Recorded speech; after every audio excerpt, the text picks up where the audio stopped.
The biggest challenge that leaders face here, it's a misunderstanding and a wrong expectation that people wake up in the morning to make them successful. I don't believe anybody in this world, or very few people for that matter, wake up in the morning saying, okay, now it's a new day. I will go in the office. I want to make my manager, my boss, wealthy. I want them to succeed. I want them to have more profit in the business.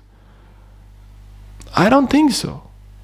I think most people go to work to finance their hobbies, to finance their private goals, their private life.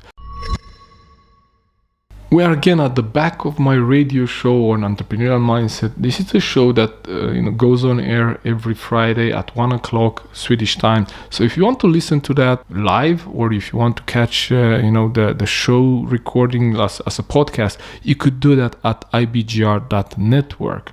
But today I want to share something with you from the last show, where we look at how can we create a leadership culture based on growth and objectives. So how can we do that? And one of the key issues from the leader's perspective is, how can I translate the vision that I have for the company into something that my people can see themselves in? And the biggest challenge that leaders face here, it's a misunderstanding and a wrong expectation that people wake up in the morning to make them successful. I don't believe anybody in this world, or very few people for that matter, wake up in the morning saying, okay, now it's a new day. I will go in the office. I want to make my manager, my boss, wealthy. I want them to succeed. I want them to have more profit in the business. I don't think so. I think most people go to work to finance their hobbies, to finance their private goals, their private life.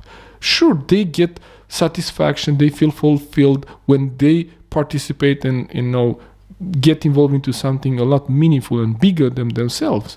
But outside of that, the reason why they come into the office is for their own personal goals. So your job as a leader is to make that connection and help your people to see themselves in the vision. So when now you're casting vision for 2021 and you're talking about your growth goals, or whatever sales goals you have, make sure that you're able to make that connection between, if we as a company, we reach this goal and we are able to sell that much or do that much, this translates into you as individual being able to get paid and maybe have more money that allows you to finance your goals. So you want to know what their goals are. If someone's goal is to buy a new house or a new car, and if you can make that connection between you as a company achieving your goal, their team achieving their goals, and then them as individuals achieving their goals, and how you creating more profit enables you to give some bonuses that they can use to then finance their house or their dream. That's the link that is missing. And many leaders miss this. They believe that if we talk about a company vision, and if they are excited about the company vision, everybody should be excited and everybody should, back up that vision. But that's not the case. Unless you are able to paint the picture and allow them and help them actually to see themselves in the picture.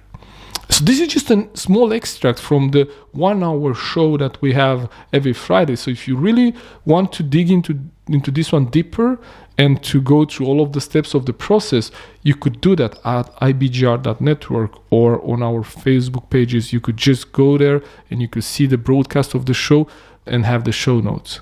Thank you for tuning in, and I hope to see you on the show.